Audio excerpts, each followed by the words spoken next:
goes heavy lifting. Make it easy on me. God. Come here, I want to give you a neck massage. All the way through, then come across like Emma does. You don't like that? That's not an insult. Don't be competitive. It's fine. Don't be. Just stand there and watch Emma. I can't. You can do it. Emma, will you show her a good one so she can learn from you, please? Stop. Uh-oh. You know what happens every time you do that? Reagan gets confidence. Often lionized by the media and portrayed as being fun, nice coaches, and a good gym, let's see what things were really like at Texas Dreams. Welcome back. This video is the second segment covering Texas Dreams, where we will discuss the allegations of racism from Kim Zmeskal's husband, Chris Burdette, Kim committing battery against Kennedy Baker, a black gymnast, by cutting her hair, as well as general allegations of emotional abuse from former gymnasts at Texas Dreams.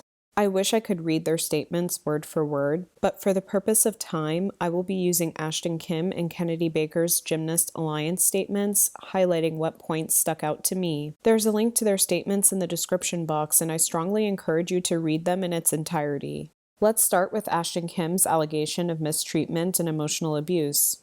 Ashton Kim talks about how she spent a long time trying to convince herself that her experience was something other than what it was. 6 years later, she is still carrying emotional baggage and scars from her experience at Texas Dreams, and is finally older and mature enough to unpack her feelings on the matter. Ashton stated that when she was added to the team, she quickly learned that Chris and Kim had a dark side when the girls fell short. Kim and Chris promoted a culture of fear. She states, "I have memories of you screaming so loud that the whole gym would stop for a moment out of shock."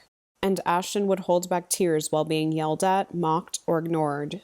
The coaches would get mad if they cried, because to them it showed weakness. Ashton's motivation to perform well was one out of fear, knowing Kim and Chris had the power to punish them, be it with yelling and/or physical punishment. Physical training as a form of punishment is considered corporal under the law, depending on where you are. Secondly, it has been proven eons ago that physical punishment is counterproductive and does nothing to help an athlete. Meaning the only reason a coach would enact something like that is because they're angry with the athlete. She states that there were so many moments that crossed the line, but after the end of each practice, they would still have to hug their coaches, regardless of how they were treated.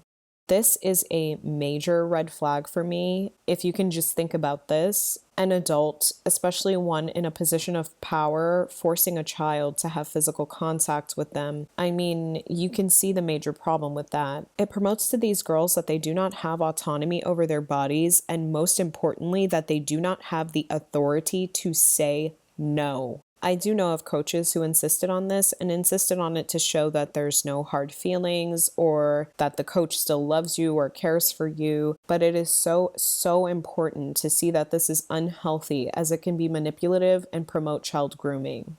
With procedures like these, we can see why it was so easy for Nasser and other coaches to get away with what they did for so long. Even if it made these gymnasts uncomfortable, they were already conditioned to adhere to adult authority and felt like they had no control over their body.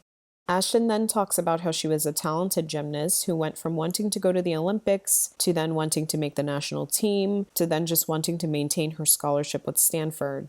Her dreams of attending Stanford crushed at a competition that was necessary for her to maintain her acceptance offer. She ended up dislocating her shoulder for the third time, with Chris showing no concern or even checking on her. This may not sound like a big deal, but according to Kennedy's statement as well as other former gymnasts from Texas Dreams, injuries were treated more like an inconvenience to the coaches and less of a concern for the gymnast.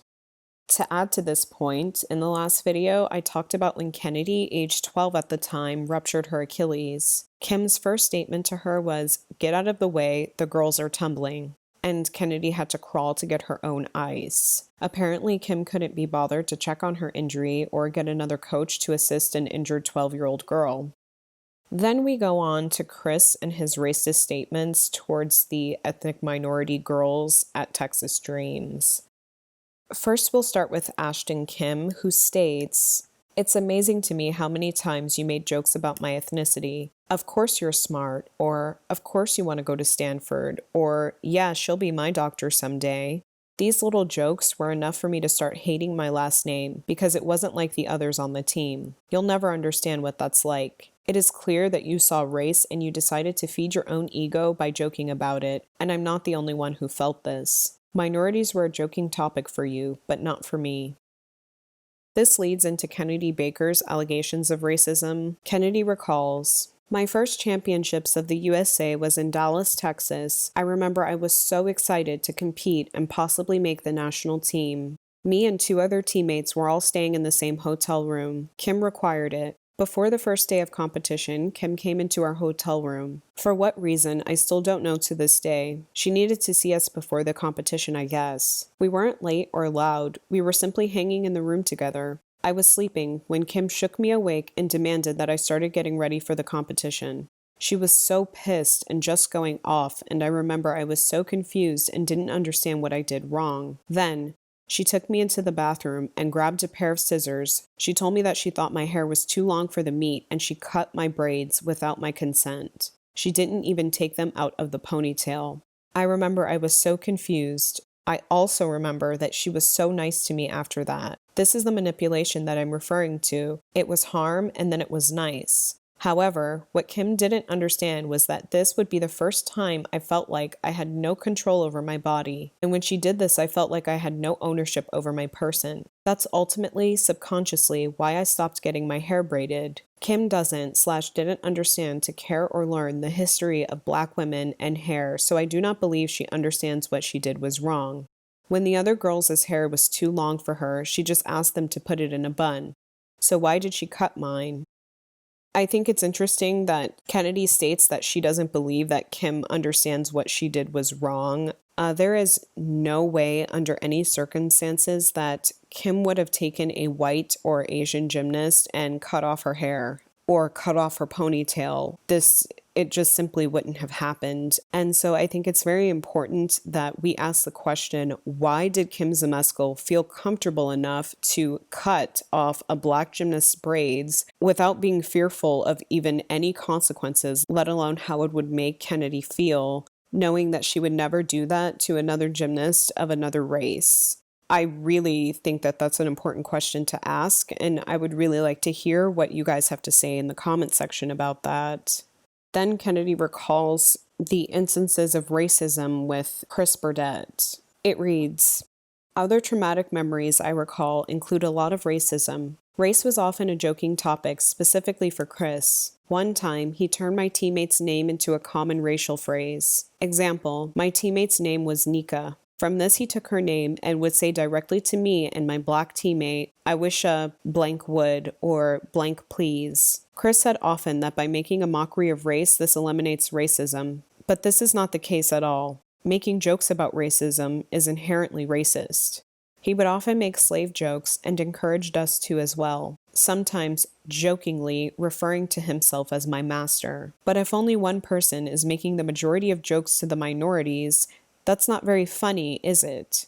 Race wasn't the only joking topic on the table. Fat jokes were as often, if not more than race, frequently referring to us as whales. And if we didn't get any fat jokes from him, that meant he thought we were fat. He also manipulated us into thinking that we were fat, even when we weren't. This is how eating disorders are formed. I could go on for pages about all of my experience with Texas Dreams, but that is not what this is. I come forward with these stories, hoping to open the eyes to the toxic culture of abuse that runs through the gymnastics community, including the good gyms. Kim and Chris were both able to get away with what they did for so long because they are seen as the good ones. Placing labels like this, while not always intentionally, but still nonetheless, silences other gymnasts because if it's not a bad gym, no one believes the abuse could occur. So that was her statement about her experience. Chris clearly exhibits deviant behavior in relation to his treatment of minority girls. I don't understand how a grown man can belittle ethnic little girls by going out of his way to make them feel inferior because of their race, using racial slurs and making slave and master comments to African American girls. Since when, in what point of time ever, has something like that been considered funny? I'm legitimately concerned for the psychological and emotional well-being of any minority girls that are training under him, and I do not believe that he should be able to coach children under any circumstances with his past behavior. Absolutely not. And after hearing this, I'd like for you guys to discuss how Kim and Chris are not under investigation or at risk of getting banned, yet USAG is apparently trying to get Maggie Haney banned for life. I understand these girls wrote public statements and may not have necessarily filed complaints, but the contents of these two statements alone should be enough to trigger an investigation. Here you have coaches like these that aren't even under investigation for their behavior, and the few ones who have, like the Azarian coaches, were only ordered to complete educational courses. In my opinion, unfortunately, this does add legitimacy to Maggie's claim that she's being scapegoated. Let me know if you disagree and why, because at this point, I simply can't see it any other way. They haven't even tried to hold anyone else accountable except Maggie, and it seems to me that this is because Maggie is the only one with an Olympic gymnast with enough powerful celebrity to impact the organization in a negative way. Let me know what you think of this situation, these allegations, and why you think nothing has been done in these circumstances. So make sure to like and leave your comments, and we will discuss it down below. Until next time.